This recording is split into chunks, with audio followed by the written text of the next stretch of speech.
Hey everyone again, this is Lee with actually a standard deck this time as we are still in between the block season and Theros has a couple more weeks, maybe like a month, left to go before it's finally here and I get to play something different.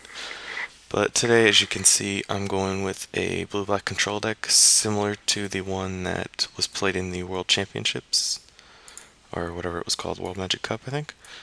I cannot never remember the name of it. But I wanted to play this because I've played a ton of the blue-white one and the blue-white-red versions, and I haven't really played this one very much. So I figured I'd give this one a shot. And this deck's a little, like, obviously a little worse than the blue-white decks, because the blue-white decks have mainly Detention Sphere and Sphinx's Revelation as very good, like, catch-alls. You can catch up very easily with with Sphinx's Revelation. Detention Sphere gets rid of pretty much everything. Detention Sphere, Oblivion Ring. But in this deck, you're basically relying on this little innocuous card is actually very important to the deck, Ratchet Bomb. An old one from Scars of Mirrodin, now in M14. It's basically your answer to everything. Uh, there's not You have a lot of single target removal because you're playing blue-black control. That's basically their sort of shtick. Blue-black has a ton of single target removal. Tragic Select Doom Blades, Tributes, and Ratchet Bomb is to catch all with commonly in standard it was used for more like tokens because there were a lot of tokens back then, and there's still some now. There's like the aristocrats deck. Well, that's not really token based, but it can be token based, and there are a couple lingering souls decks. But mainly Ratchet Bomb, you want to use it as like a way to get rid of a lot of little creatures, and you use the pinpoint removal spells to buy you a little bit of time while you're racking up your counters, your fuse counters, charge counters. And also, it's one of the few ways you have in this deck to deal with Planeswalkers, especially Domri Raid and Liliana. The Ratchet Bomb is literally the only card in blue-black that can do that, to my knowledge. I don't. Dreadbore is the only card I can think of that can kill Planeswalkers, that's in black-red. Another thing to note before we go into the actual card choices is that this deck plays 14 basic lands, which is quite a bit because Burning Earth is a card now. Whenever you tap a non-basic land, it kills you. You get double damage. For mana, though, so you can still kill them with Drown Yard if they have a Burning Earth out. But this is specifically to dodge Burning Earth. You don't want to. Having a bunch of basics in your deck is pretty much the main reason to play two colors. That's why I'm not playing Grixis. Because if I were to play Grixis, I'd have to play a ton more dual lands in my deck, and I would actually not be able to win a game against Burning Earth because unlike Blue at Red, which has the option of just Detention Sphering the Burning Earth in question, the only answer to Burning Earth in this deck is going to be Ratchet Bomb, and getting up to 4 counters in Ratchet Bomb while your mana base is completely constrained, if you're Grixis, with Burning Earth is pretty much impossible. You're just going to die to the creatures before that happens. So that's why you go 2 colors instead of 3.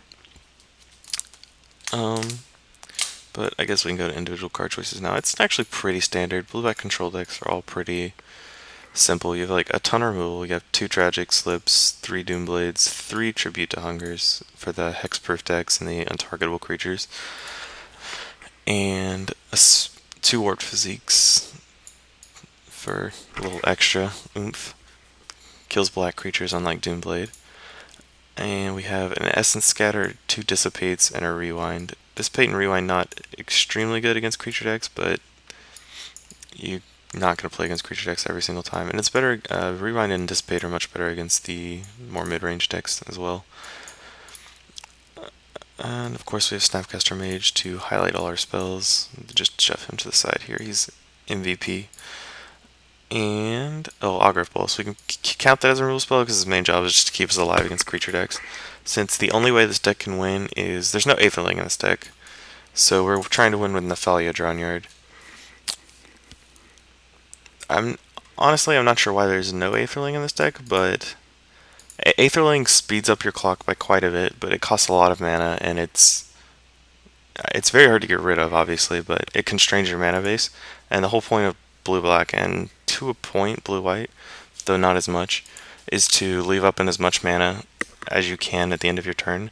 And with Aetherling, that's very difficult to do, since you have to tap 6 to cast it, and at least have 1 open to protect it. So a lot of blue-black control decks just rely on killing you with just Drown Yard or maybe a Jace Memory Adept. even though that's kind of fallen out of favor now. Because you want to keep them in all your mana, and then at the end of turn, just drown yard them. And of course, Think Twice. It's the Think Twice and Forbidden Alchemy are the main sort of draw what you need cards. Opportunity being the pretty poor, but like actually, Opportunity is not a bad card, but it's the replacement to Sphinx's Revelation in the blue-white decks. This lets you grab a bunch of cards when you need them at end of turn. I forgot about these syncopates. I can lump them in with the counter spells. Curse of Death's Hold is a little iffy. Like, it's absolutely insane against some decks. Like the Elf deck, it's very good against, though not many people play that anymore. It's very, very good against Aristocrats. And it's fine against creature decks because it reduces their power and toughness by 1. It lets you kill them easier with Tragic Slip, Augur, and what was that? Warp Physique. And Snapcaster Mage, I guess.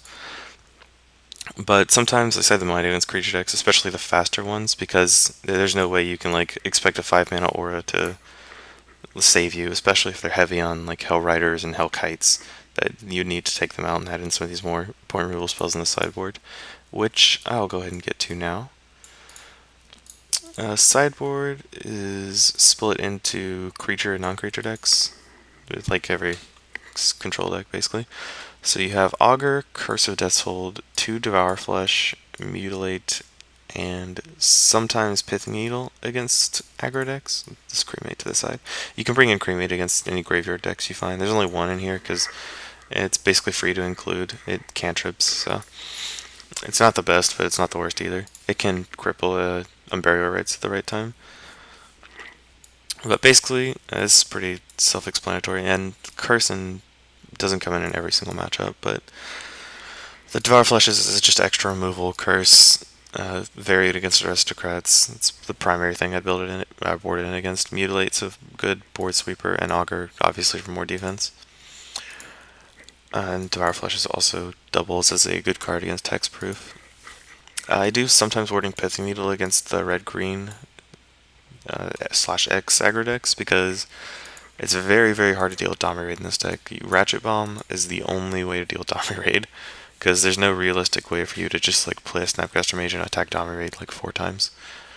So Pithing Needle and Ratchet Bomb are pretty much it. And if Dominated ever ultimates, you cannot win the game. It gives hexproof to all your opponent's creatures, which means all your single target removal, you're basically reduced to just Tribute to Hunger. And you'll be drawing at least like 7 blanks.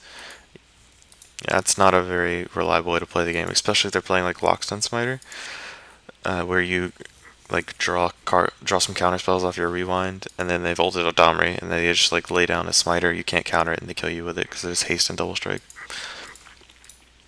Yeah, so you can't let them ult Domri, which is why I like Pithing Needle, even though it's not very good against the majority of their cards. Since you can't beat Domri raid, it's a good thing to board in. And obviously against control, Tameo snuck over here. I usually board in Tameo against just control, but it's good against like Reanimator as well. Any large creature, like Thragtusk kind of deck. But against control, we've got a couple duresses and negates to get rid of their spells, and Cremate's off to the side. And Notion Thief to steal their, not their opportunities, but their Sphinx's Revelations. And Navalia Drown Yard replaces some sort of removal spell for just extra win conditions, the 4th Drown Yard. And that's it. Round 1 starts in a bit here, so I'm going to go ahead and see y'all then.